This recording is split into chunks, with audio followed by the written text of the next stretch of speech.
Ce matin, j'ai un message de feu pour vous.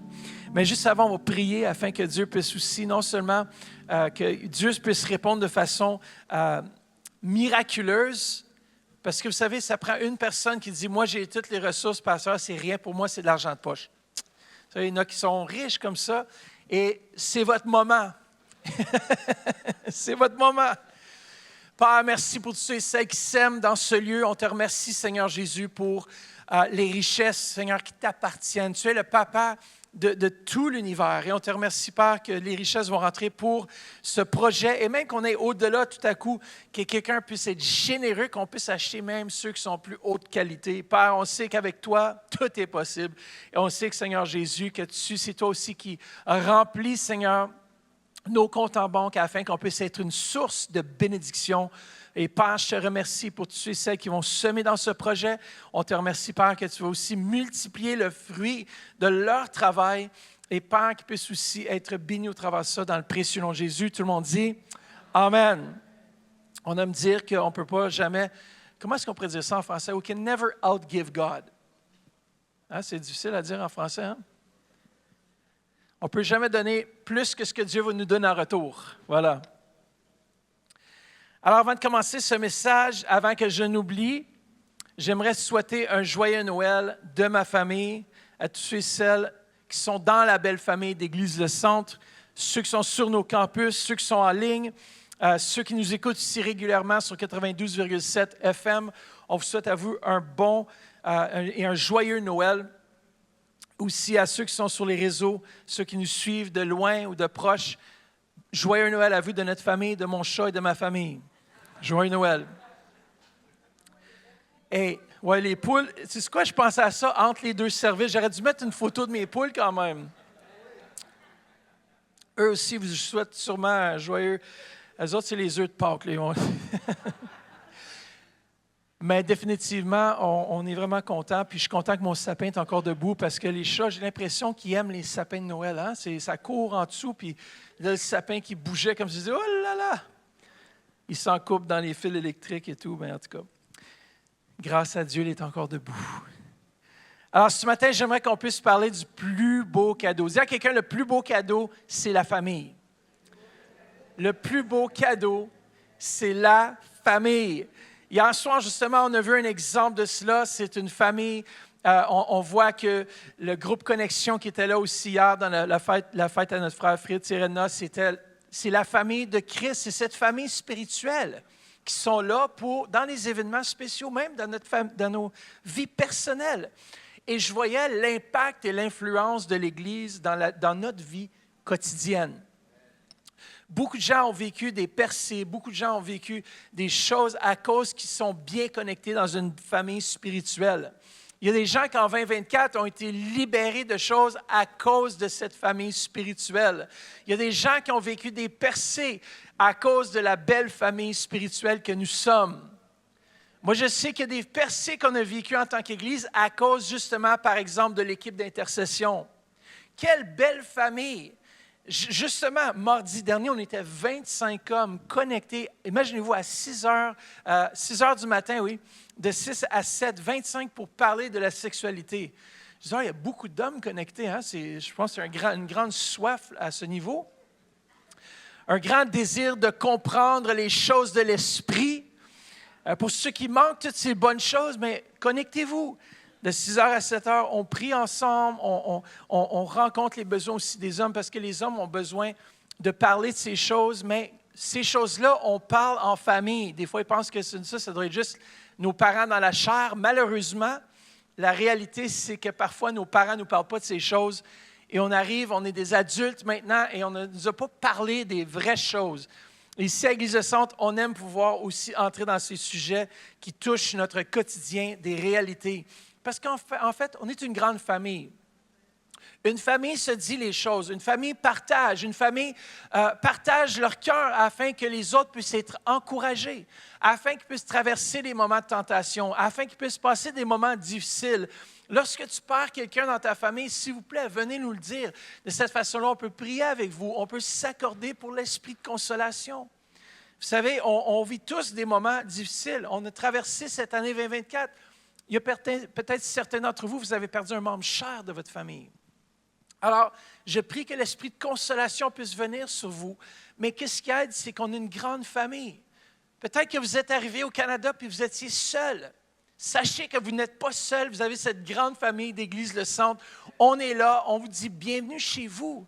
C'est notre famille. C'est notre famille et parfois la famille spirituelle peut être même plus proche que notre famille de sang. Parce que Jésus a même dit, qui sont mes frères et mes sœurs? Jésus a dit, c'est ceux qui font la volonté du Père. Et moi, je sais qu'ensemble, on accomplit la volonté de Dieu. Vous accomplissez la volonté de Dieu pour votre vie et en retour, ça fait en sorte que l'Église accomplit la volonté de Dieu. Et vous êtes là ce matin et que vous êtes beau. J'ai une belle famille à Ottawa. Vous savez, lorsque je suis sur la route, je parle toujours de vous. C'est la première chose que je mentionne. J'ai une famille, une église incroyable à Ottawa. C'est comme si moi, je viens et j'assiste aussi à l'église. Parce que ces moments qu'on a vécu, même ce matin dans la louange, juste « wow ». Écoutez bien, je suis encouragé. Lorsque je rentre dans ma famille, chaque semaine, lorsqu'on rentre au staff, qu'on voit le staff, c'est comme une famille. Lorsqu'on voit le sourire du staff, on est encouragé. Moi, je suis encouragé. Et c'est ça la famille de Jésus. C'est ça. Vous savez que le concept de la famille divine, peut-être vous vous demandez, mais pasteur, pourquoi tu parles de la famille ce matin? Pourtant, c'est la fête de Jésus. Si on va lire ensemble, on va regarder l'histoire de la naissance de Jésus le 24 au soir. Dis à quelqu'un, ne manque pas le 24 au soir, la soirée aux chandelles. Ce soir, je parle de la mission que Jésus avait lorsqu'il est venu sur terre. Combien d'entre vous, vous êtes enfants de Dieu? C'est bien, c'est bien. Alors, on fait partie d'une famille, n'est-ce pas? Si je suis un enfant de Dieu, ça veut dire qu'en quelque part, j'ai ma famille ici-bas sur terre. Et l'Église représente cette famille de Dieu. Et le Seigneur Jésus, lorsqu'il est venu sur terre, il n'est pas juste venu par hasard. Il n'est pas juste venu s'aventurer. Vous savez, il avait tous les privilèges d'être Dieu avant de venir et encore aujourd'hui. Mais il avait tous ces privilèges. Il a décidé de venir temporellement pour 33 ans, habiter dans un corps comme le nôtre, afin de nous donner cette relation avec notre Papa céleste. D'ailleurs, Jésus, lorsqu'il a enseigné à ses disciples comment prier, qu'est-ce qu'il a dit? Notre Père. On commence la prière, notre Père qui est aux cieux. Vous imaginez la relation qu'il voulait qu'on puisse saisir lorsqu'il est venu. L'objectif et le but même de la vie de Jésus était de nous réconcilier dans cette nouvelle famille spirituelle. Et c'est tellement beau. Et chacun de vous fait partie de cette belle famille, même ceux qui sont énervants. Je suis sûr que vous ne connaissez personne d'énervant. Tout le monde, vous vous entendez avec tout le monde, n'est-ce pas? Écoutez bien, si dans nos familles naturelles, il y a des membres de nos familles naturelles qui peuvent nous tomber sur les nerfs, n'est-ce pas? Ce mononcle qui est toujours fatigant, qui vient toujours avec ses histoires, ou ma tante, ou je ne sais pas, votre cousin qui vous énerve. Il y a toujours quelqu'un dans la famille, c'est comme tu pourrais passer de le voir, mais il fait partie de ta famille, ça fait que tu l'acceptes. Tu l'acceptes, même si tu aimes ça ou tu n'aimes pas. Et vous savez quoi, la famille de Dieu, ce n'est pas différent. On est ensemble, on vit des moments qui sont parfois plaisants, des fois déplaisants, mais on s'aime quand même. Pourquoi? Parce qu'ultimement, on fait tous partie de cette même famille. On ne peut jamais renier notre famille. Et cette famille spirituelle, elle est là, elle est existante. Et moi, je trouve que c'est tellement beau. Vous savez, on a fait une étude sur justement l'Église, où si je me réfère à l'Église ce matin, je réfère à la même chose que la famille de Dieu. On est la famille de Dieu réunie. Mais la plus belle des familles, celle qui est capable d'accueillir les nouveaux arrivants le mieux au Canada, une étude qui a été faite par l'Université d'Ottawa, une étudiante, est venue ici quelques mois pour poser des questions aux nouveaux arrivants. Ils ont trouvé que l'Église de Jésus-Christ rencontrait tous les critères et tous les besoins des nouveaux arrivants, beaucoup plus que n'importe quel programme social qui existe par le gouvernement. Imaginez-vous! Parce que c'est sûr, le gouvernement veut aider, mais tout est départagés un peu partout. Ici, tu peux rencontrer du monde de ta propre culture parfois. Tu peux rencontrer des gens qui viennent d'arriver, mais ça fait 3 mois, ça fait qu'eux autres, ils ont un petit peu d'avance, ils t'aident. Et pas juste les nouveaux arrivants, tout le monde qui sont dans cette Église, on peut apprendre les uns des autres. Il y a quelque chose que quelqu'un connaît que je ne connais pas. Alors, c'est ça la belle famille, c'est qu'on apprend les uns des autres. L'humilité s'abaisse pour un temps pour pouvoir apprendre davantage. Et c'est ce que je trouve beau. Amen. Mais vous savez, c'est un concept qui existait depuis la fondation des temps. Dieu avait prévu la famille. Il dit, il n'est pas bon pour que l'homme demeure seul. Alors, qu'est-ce qu'il a fait? Il lui a fait une compagne. Merci, Jésus. Merci que tu as créé, tu as pensé à la femme. La femme qui était créée à l'image de Dieu aussi, qui est tellement magnifique. Surtout la mienne, pour moi. C'est très subjectif, je le sais. Mais pour moi, j'aime ma femme. Je remercie Dieu chaque jour qui m'a donné une femme si incroyable. Mais je ne peux pas m'imaginer ma vie sans ma femme. Je ne peux pas m'imaginer cette vie sans cette aide qu'il a mis à mon côté. D'ailleurs, elle me fait paraître très bien. Et je la laisse me faire paraître bien. Je suis comme, yeah, that's my woman. Ça, c'est ma femme, tu sais. Lorsqu'elle intervient, des fois, je la laisse parce qu'elle est très bonne. Mais juste pour laisser savoir, Dieu avait planifié la famille organisée depuis la fondation des temps. La famille, elle est là pour établir sécurité. Là, un endroit où est-ce que tu te sens accepté. Vous savez, il y a des choses qu'on a absolument besoin. C'est un environnement où est-ce qu'on est accepté, tel que nous sommes.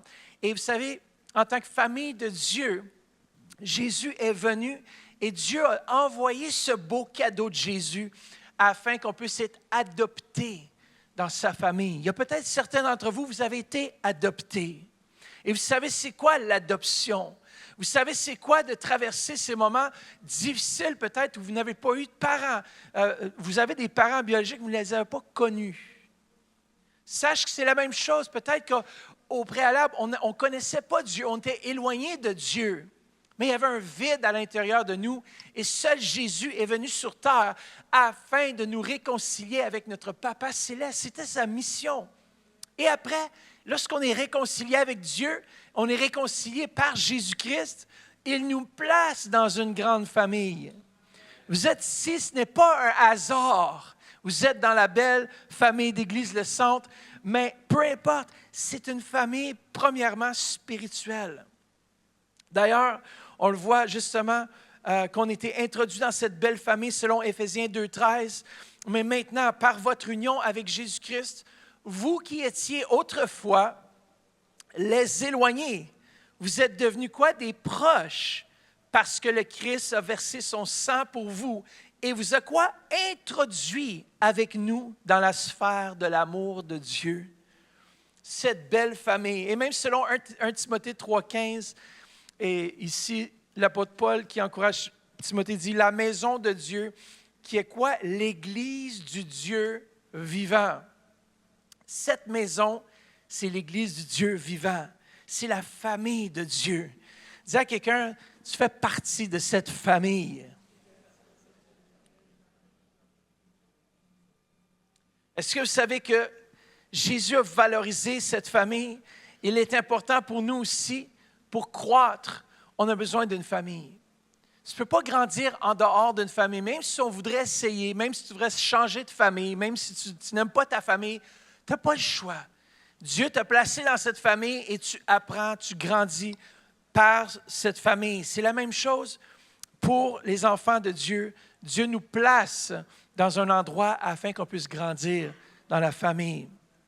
Le psaume 92, 13, que j'aime bien mentionner, du roi David dit « Planté dans la maison de l'Éternel, on prospère dans les parvis de notre Dieu. » Sans famille naturelle ou spirituelle, il nous manque d'équilibre, d'appartenance et une raison d'exister. Sans cette belle famille, je n'ai pas de raison d'exister. Moi, j'ai de la peine à voir parfois les gens dans le monde qui n'ont pas cette belle famille, qui n'ont pas la capacité de chaque dimanche se réunir ensemble et voir nos frères et nos sœurs. C'est pas qu'on s'appelle frères et sœurs, c'est parce qu'on est frères et sœurs en Jésus qui est notre ou c'est notre frère. Dans l'esprit, ça dit qu'on est co-héritier avec Christ. On est assis dans les lieux célestes avec lui. Il nous appelle là où il est, là aussi nous on est. Et ça, c'est merveilleux parce que si tu es co-héritier, ça veut dire que tu fais partie, tu as accès à l'héritage qui nous appartient en tant que fils et fille de Dieu. Imaginez-vous, on fait partie de cette famille royale.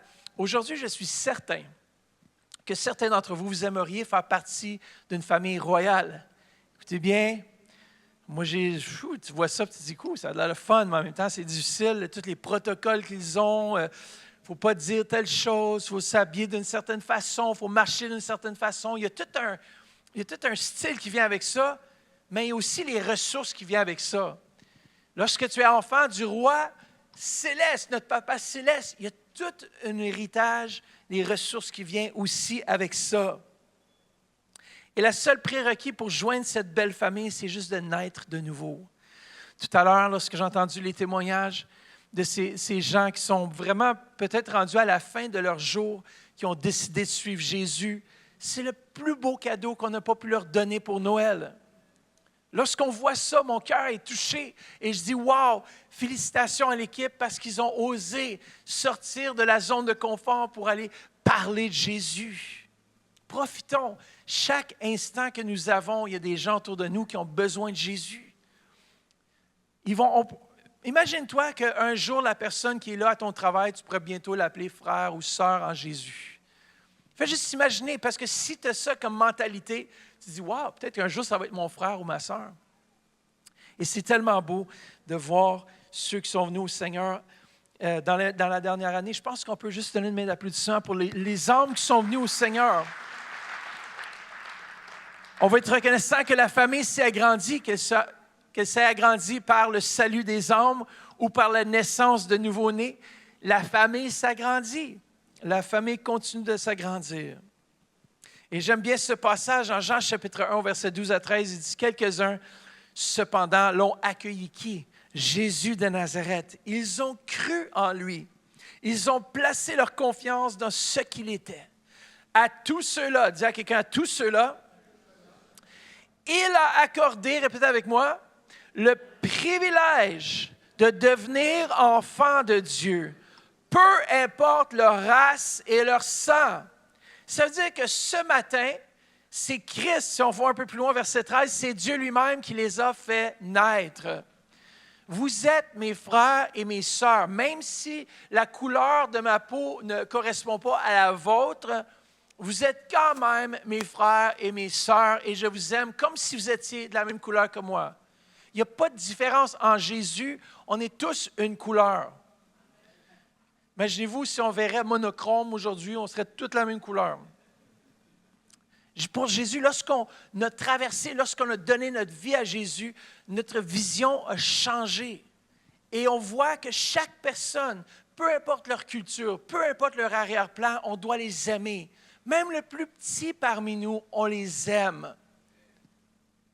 Yes. Ça doit être assez pour se réjouir ce matin de dire qu'on est dans une belle famille qui nous accepte tels que nous sommes, peu importe qui vous êtes. Même si on est les pasteurs, ce n'est pas grave. On n'est pas plus grand ou plus puissant que vous. Même si vous voyez qu'on a rajouté des gens pour nous assister parce qu'on a besoin d'aide les dimanches, il y a tellement de besoins et d'exigences sur nous. Ça fait que s'il y a des gens qui marchent autour de nous, ce n'est pas en cause que, tout à coup, pasteur Matt, voilà, c'est le grand chef, là. Le grand chef qui a besoin de son protocole de sécurité. Mais savez-vous quoi? Dans les temps dans lesquels on vit, on a besoin d'établir des protocoles de sécurité pour tout le monde. Mais juste pour dire, si vous voyez les gens à côté de nous, c'est pas là, tout à coup, vous ne pouvez plus venir nous voir. Hein? On est encore les mêmes personnes. On vous aime encore de la même façon. Ils sont juste là pour nous assister dans l'œuvre que Dieu nous appelle à faire. Et puis, on est content. Puis peut-être que plusieurs d'entre vous vont peut-être rejoindre cette belle équipe. On a besoin d'aide partout. On a besoin d'aide au protocole, on a besoin d'aide au stationnement. Surtout ce matin, félicitations. C'était qui était ça? Jean-Paul, qui était au stationnement ce matin à moins 16. Imaginez-vous, main d'applaudissement. Que celui qui veut être grand dans le royaume de Dieu, qu'il soit le serviteur de tous. Et ça, c'est une démonstration parce que vous savez, à moins 16, avec le vent, moins 20, moins 22, c'est pas le fun d'être dehors. Hier, j'ai mis de l'essence, j'étais comme « Oh my goodness! » Je pensais que mes mains étaient pour geler sur place. Heureusement, j'aime les stations, tu sais, avec les pompes que tu peux bloquer. Ah, je te retourne vite dans l'auto, tu t'essayes, réchauffe un peu, par exemple, tu attends, clic! Il faut vous trouver une station que les pompes automatiques, s'il vous plaît. Hein? Si vous restez à la pompe, c'est parce que vous n'avez pas découvert mieux encore. Il existe autre chose. Surtout dans ce temps-ci de l'année. Quand il fait beau soleil, on veut rester dehors, on veut profiter. Mais quand il fait moins 15, moins 20, là, c'est le fun, les pompes automatiques. Ou les pleins services. Hein? Il y en a qui disent, pasteur, ça, c'est rien. Moi, je vais dans une station essence, c'est full serve. Merci, Jésus, pour vous. Hein? Merci, Seigneur, pour ceux aussi qui travaillent dehors. C'est intense, mais tous ceux qui font la construction, là, je lève mon chapeau à vous. Vous êtes des héros, man. Des héros. Vous savez, lorsqu'on fait partie d'une famille, ce n'est pas seulement de rajouter notre nom à une liste de membres. J'aimerais que vous puissiez comprendre que vous faites partie d'une famille. Une famille, ce n'est pas juste dire « Ah, bien, pasteur, on va rajouter mon nom sur une liste de membres. » C'est sûr, c'est important d'avoir des gens qui supportent la vision, qui sont avec nous à 100%. Mais pour moi, vous êtes plus que juste un nom ou un numéro sur une feuille de papier.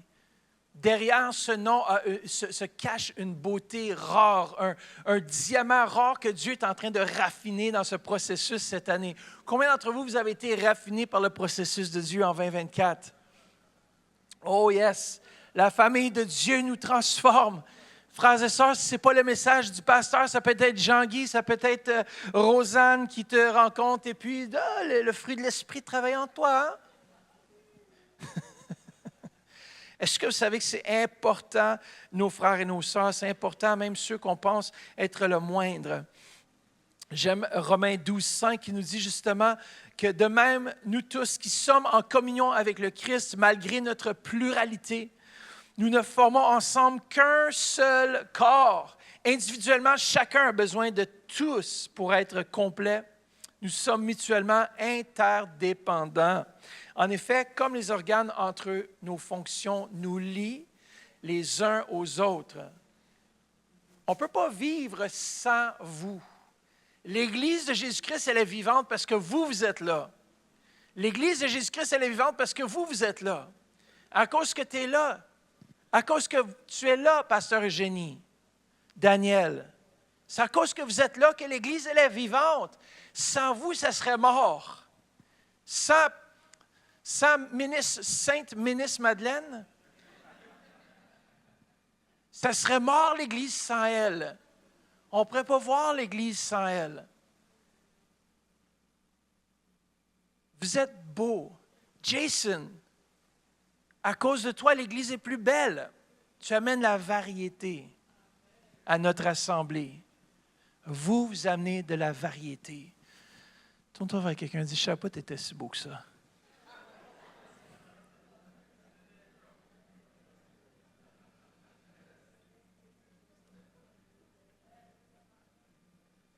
Pourquoi c'est important de joindre une famille spirituelle? Pourquoi c'est important de rester planté dans une famille? Vous n'avez pas plein de familles. Vous savez, il y en a qui... Oui, on a plusieurs familles. C'est comme des tribus. Les autres églises, c'est comme d'autres tribus, c'est correct. Mais lorsque tu es planté dans la maison, ça veut dire que tu restes enraciné beau temps, mauvais temps. Il y en a, dès qu'il y a une petite contrariété, on va aller voir un autre pasteur parce que lui, il va être mieux. Attends, parce que des fois, le problème, c'est toi.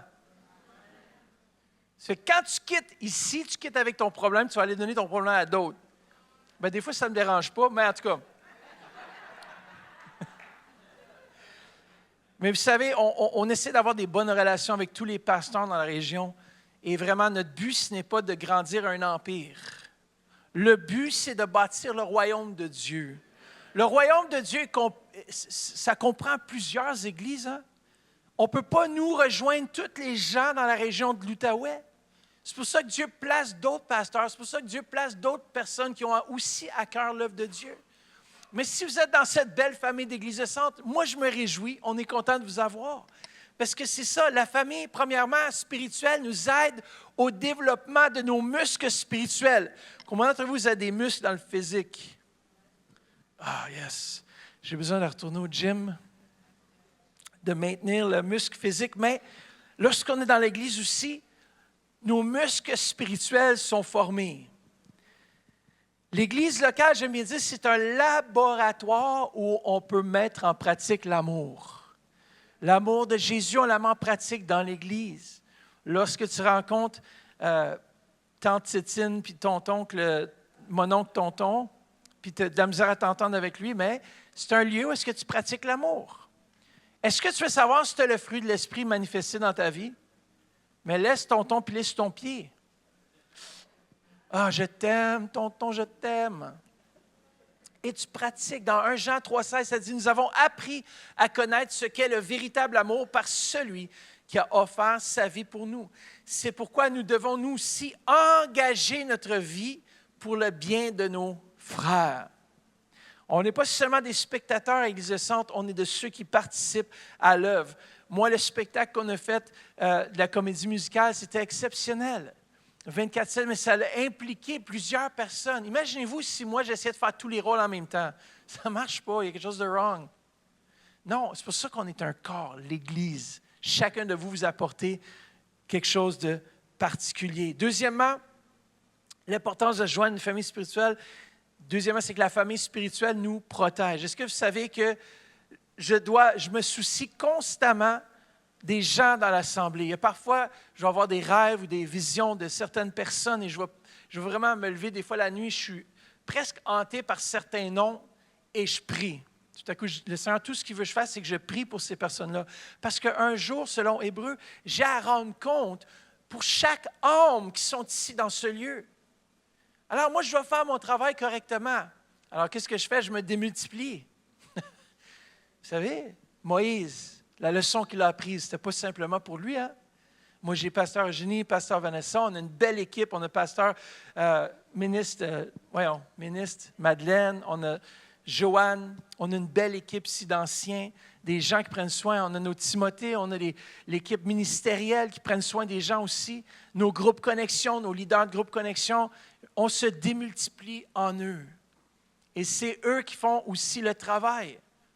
Et c'est ça qui est merveilleux, mais eux aussi se préoccupent des gens. Eux aussi se préoccupent avec moi des âmes.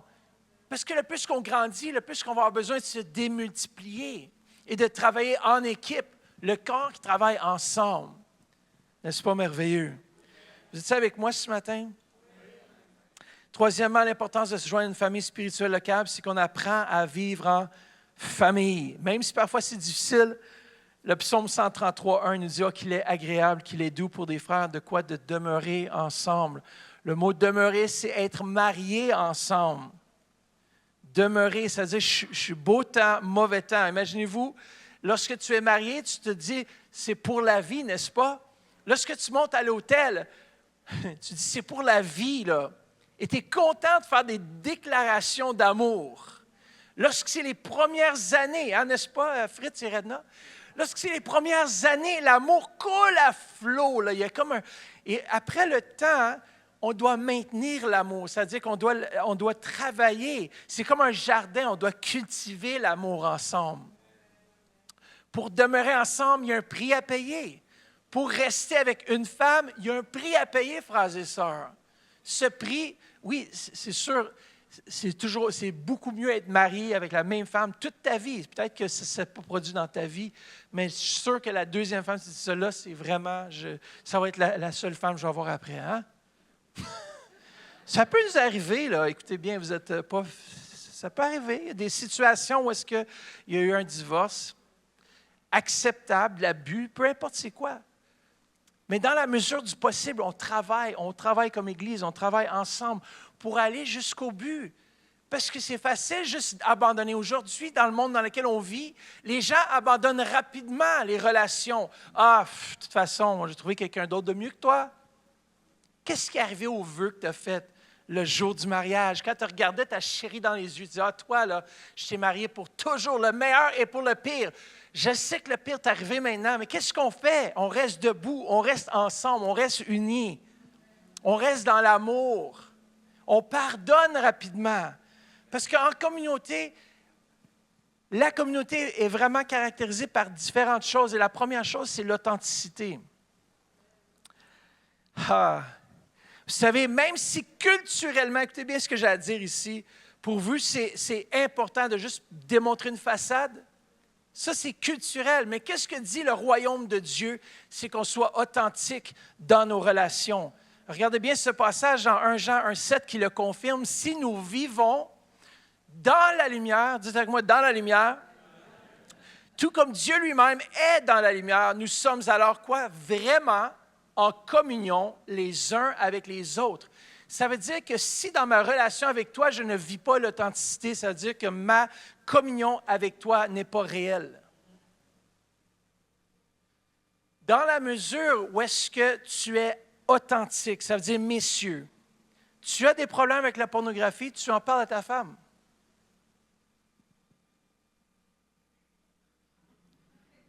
Cric, cric, cric, cric. Des hommes font des gros yeux. Après, vous pouvez venir nous voir, on va parler ensemble, on va prier. Vous savez quoi? C'est ça l'authenticité. Comment est-ce que nous, on vit ça, ma femme et moi? Ma femme me pose des questions à n'importe quel moment. Et je sais que faut que je dise la vérité, parce que dimanche après, je m'en vais prêcher en avant. Moi, je suis pris, man. Mathieu, are you struggling with anything? Est-ce que tu as des problèmes, des mauvaises pensées? Non, chérie, j'ai juste pensé à toi. L'authenticité. On veut avoir de réelles relations. Alors, parlez-moi pas de quelqu'un qui cache puis qui camoufle tout. Ça m'énerve. Pourquoi? Parce que c'est pas, Dieu ne nous appelle pas à être cachetiers.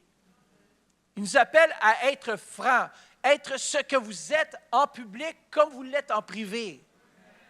Sinon, vous vivez une double vie. Sinon, vous n'êtes pas ce que vous êtes réellement. Et à la longue, les relations sont très superficielles. Après, tu te demandes, mais pourquoi est-ce que je ne suis pas capable d'avoir des relations avec les autres? Mais peut-être qu'il te manque un peu d'authenticité. Et dans la famille de Dieu, ce qu'on travaille ici, une des valeurs principales, c'est l'authenticité. Ça veut dire qu'on se dit les vraies choses. Que vous soyez énervé avec moi, mais c'est bien. Mais s'il vous plaît, venez me le dire, au moins. Comme ça, on peut en parler. On peut prier ensemble. C'est la même chose qu'une vie de couple. Hein? Si tu es énervé, il y a des gens qui sont venus ici à l'Église qui, pendant 10 ans, avaient des choses contre nous et ils ne nous ont jamais dit. 10 ans plus tard, dans ma tête, je suis comme, aïe, aïe, aïe, la misère pendant 10 ans. C'est vous qui souffrez, c'est pas moi. Moi, je suis en paix avec vous, tant si longtemps que vous êtes en paix avec moi aussi. Hein? Mais si vous avez quelque chose dans votre cœur, s'il vous plaît, venez nous en parler. Si on a oublié de vous saluer un dimanche matin, ce n'était pas volontaire, hein? C'était parce que des fois, on est préoccupé avec toutes sortes de choses. C'est la même chose dans nos familles, dans nos vies quotidiennes.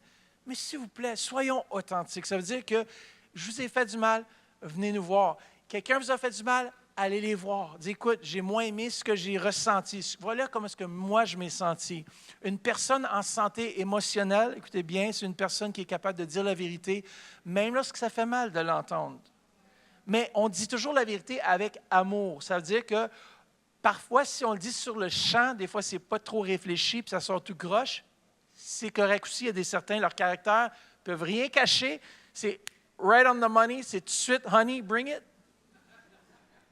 Ma femme est comme ça, juste pour le savoir. Il n'y a rien de caché avec elle. Moi, ça me prend plus de temps à réfléchir, sinon ça va exploser. Moi, je médite, je prie là-dessus, je cherche la face de Dieu, j'écris des points, puis après ça, je m'asseye tranquille, puis là, on parle. Ben, c'est pas comme si on a des disputes. Hein? Des fois, on peut se disputer un peu avec des choses banales. Combien d'entre vous, dans les couples, c'est souvent des affaires. Tu as le ton qui monte sur un côté, sur l'autre. Là, tu réalises, mais on se chicane pourquoi? Les bottes à l'entrée? Non, mais...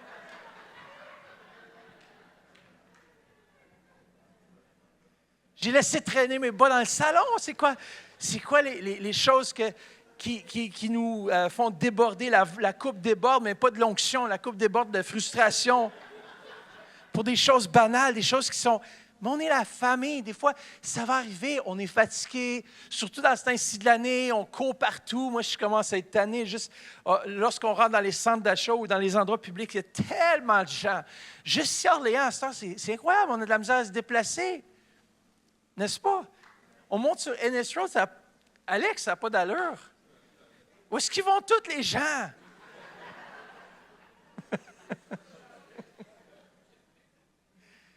Ça prend 30 minutes de faire un bord à l'autre de Nice en plein trafic. Je suis comme, ça n'a pas de sens, on se croirait dans une grosse ville, quoi. On est dans une grosse ville. Mais tout ça pour dire que l'authenticité doit prioriser nos relations. Si on veut avoir des relations vraies, ça veut dire qu'il faut être authentique. Ça veut dire, si maman, ton mari t'a frustré, dis-lui avec amour. Dis, chérie, l'autre jour, quand tu as élevé le ton, je me suis senti rabaissé, je ne me suis pas senti compris.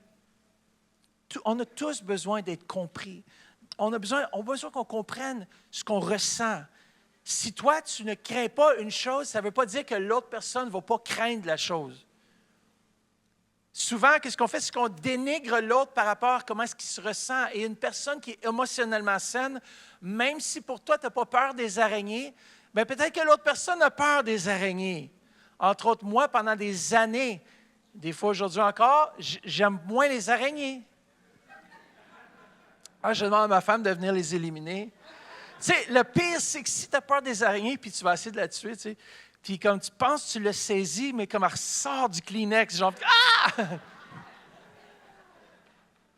Bon, une fois, on était dans un chalet, puis il y avait tellement de méga araignées poilues, là. C'est la plus grosse que j'ai vue au Canada. J'ai dit « Man, on est où? » C'est un gros truc poilu. Je dis, elle doit être venimeuse. Il n'y a pas vraiment d'araignée venimeuse, c'est à part la Black Widow. Mais il n'y a presque pas. Elle n'était pas venimeuse. C'est une grosse araignée qui vit sur le bord de l'eau, mais les grosses pattes, tout, là, je suis comme dégoûté. Je ne voulais même plus aller me baigner. Pourtant, après les années, ma femme me dit, mais chérie, t'es quand même 6 pieds 6, puis l'affaire fait 1 pouce par 1 pouce, hein? Devant, c'est les petites choses qui nous font peur.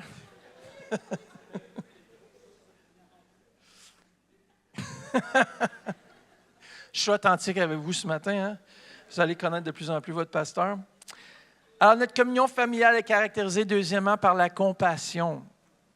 Ça veut dire prendre part à mes souffrances lorsque je vois une araignée. C'est de prendre part. Pasteur, je comprends, je vais l'éliminer pour toi. Hein? Vous savez, il y a 2 besoins, comme je disais tout à l'heure, qui sont fondamentaux. La première chose, c'est être compris et voir à ce que nos sentiments soient pris au sérieux. On a besoin de chacun d'entre nous d'être compris et on peut vivre ça ici à Église Le Centre. Souvent, les gens ont peur de venir voir les personnes responsables de leur crise ou même ils vivent des choses et n'ayez pas peur de venir nous voir. On veut prier avec vous, on veut compatir avec vous. Il y a des choses que vous avez traversées en 2024 qui étaient extrêmement difficiles et des fois vous vous sentez seul dans ce que vous vivez. Venez voir l'équipe. On ne va jamais dénigrer ce que vous vivez. Vous avez des problèmes avec l'alcool, venez nous voir, on veut prier avec vous. Vous avez des problèmes avec telle ou telle chose, venez nous voir, on peut vous prendre en thérapie par la prière.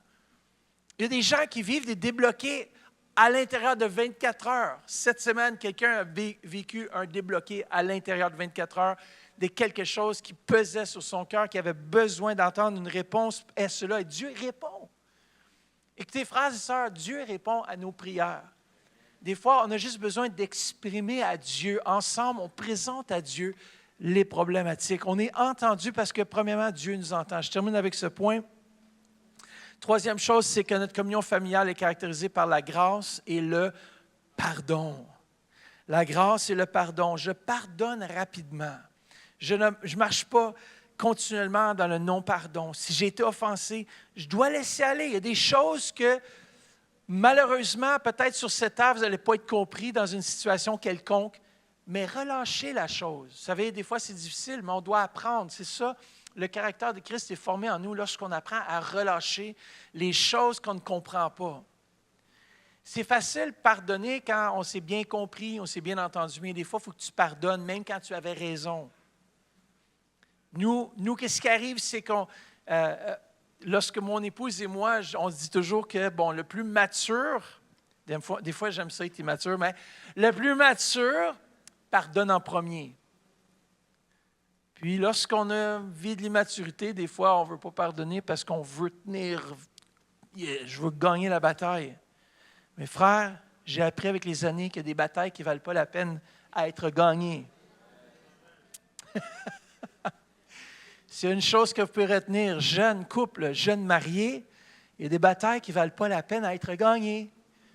Si vous voulez gagner et garder la paix, tout en étant authentique, ça ne veut pas dire que pardonner quelqu'un, ça ne veut pas dire que tu t'entends avec la personne. Ça ne veut pas dire que vous êtes d'accord. Ça veut dire que tu laisses aller ton bout du bâton pour permettre à Dieu de parler au cœur.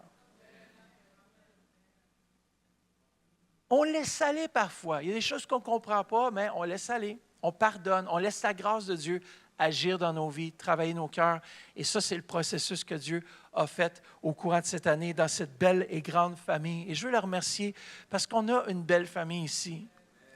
Lorsque je vois les membres de ma famille en dehors de l'Église, ça me fait toujours plaisir de les voir. Gênez-vous pas parce que des fois, on fait du shopping, on est entré au Farm Boy ou peu importe, puis on voit des gens, puis moi, je souris à tout le monde parce que je dis peut-être qu'ils viennent à l'Église. Surtout celle qui te regarde pour un bout, puis comme, là, je fais juste un gros sourire, puis elle dit « Bonjour, ça va bien? Oui, oui. »« Oui, ça fait 10 ans que je viens à l'Église, tu ne te rappelles pas mon... » Non, je suis comme... Soyez pas offensés si des fois j'oublie. On a beaucoup de gens qui viennent ici, puis des fois on peut être à l'extérieur, et puis des fois c'est... Mon épouse et moi, on a une chose, on sourit toujours, on dit toujours bonjour. Comme ça, les gens ils disent « Mais ils sont bien gentils, les autres, je ne les connais pas, mais... »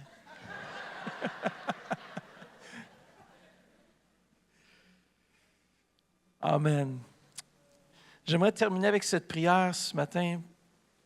Si on peut se lever, si les musiciens peuvent venir aussi devant, on va faire un chant aussi ensemble, mais j'aimerais qu'on puisse prier les uns pour les autres. Vous savez, pendant ce temps des fêtes, je l'ai mentionné au début, mais il y a certaines personnes qui n'ont pas de famille. Il y a certaines personnes, puis peut-être qui sont seules ici. Alors, si vous voyez quelqu'un de seul, je vous encourage, invitez quelqu'un qui est seul chez vous. Il y a toujours assez à manger pour une autre personne, n'est-ce pas? Come on. Lorsque vous faites la grosse dinde, là, les grosses célébrations, le jambon, peu importe ce que vous allez manger, il y a toujours assez pour quelqu'un d'autre, parce qu'on s'en fait toujours trop de toute façon. Puis on doit faire attention. Hier, j'avoue que le riz jonjon était bon, hein? Ah là là! Riz jonjon avec le griot, là. Ah là là!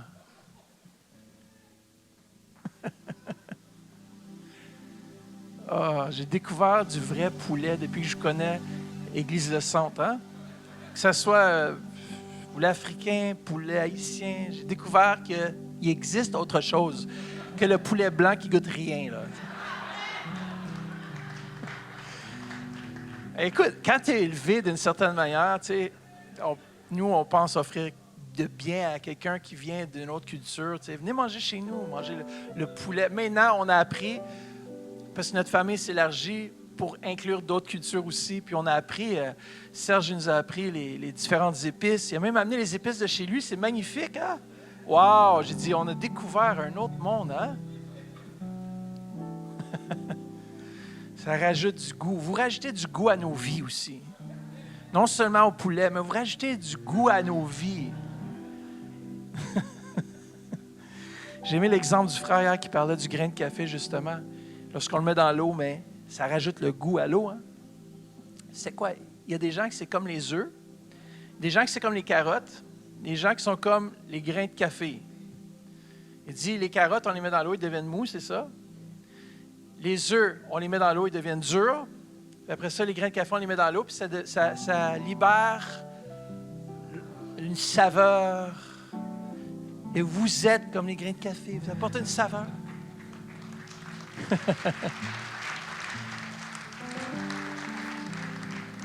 Mais merci Seigneur Jésus pour ce temps. Merci Père pour les membres de cette assemblée, Seigneur Jésus, de cette famille, Seigneur. Père, je te remercie qu'en ce temps des fêtes, on puisse réaliser à quel point, Seigneur Jésus, tu es venu pour ton Église, tu es venu pour réunir ta famille, Seigneur Jésus. Père, tu nous appelles enfants parce qu'on est vraiment tes enfants. Et Seigneur, qu'on puisse venir à cette réalisation. Père, qu'on puisse être réconciliés aussi avec la famille de Dieu. Ceux qui peut-être ont vécu des choses avec des membres de la famille de Dieu. Père, on te remercie qu'on va pardonner, qu'on va libérer, Seigneur Jésus, qu'on va être réconciliés, Seigneur. Avant la fin de cette année, je déclare et je décrète des réconciliations dans les relations de l'Église même. Il y en a qui se sont peut-être frustrés avec quelqu'un, qui ont eu des mauvaises pensées pour un frère ou une sœur. Ce matin, je déclare que vous allez être réconciliés avec eux dans le nom de Jésus. Aussi pour les familles qui sont brisées, les relations qui ont été peut-être rompues, les couples qui sont peut-être en difficulté pendant ce temps des fêtes. Pour certains, ce n'est pas tellement un temps, on pourrait dire, favorable. Peut-être qu'ils ont perdu leur mari, ils ont perdu leur femme, ils ont perdu des gens précieux. Et maintenant, peut-être aujourd'hui, vous célébrez Noël, mais c'est un peu, vous êtes seuls. Mais moi, je prie que les familles puissent être restaurées, les relations puissent être restaurées.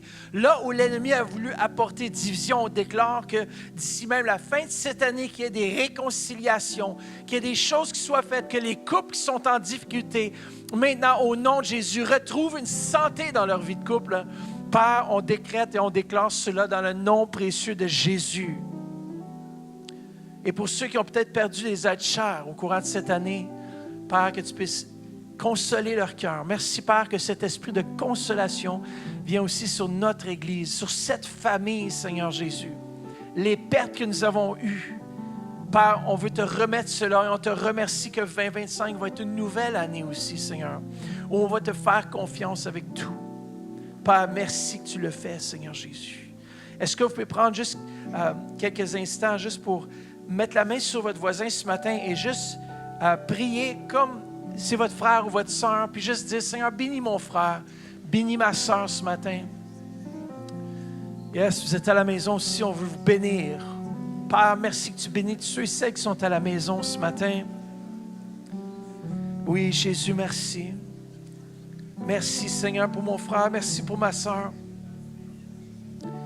Ah, Jésus, merci.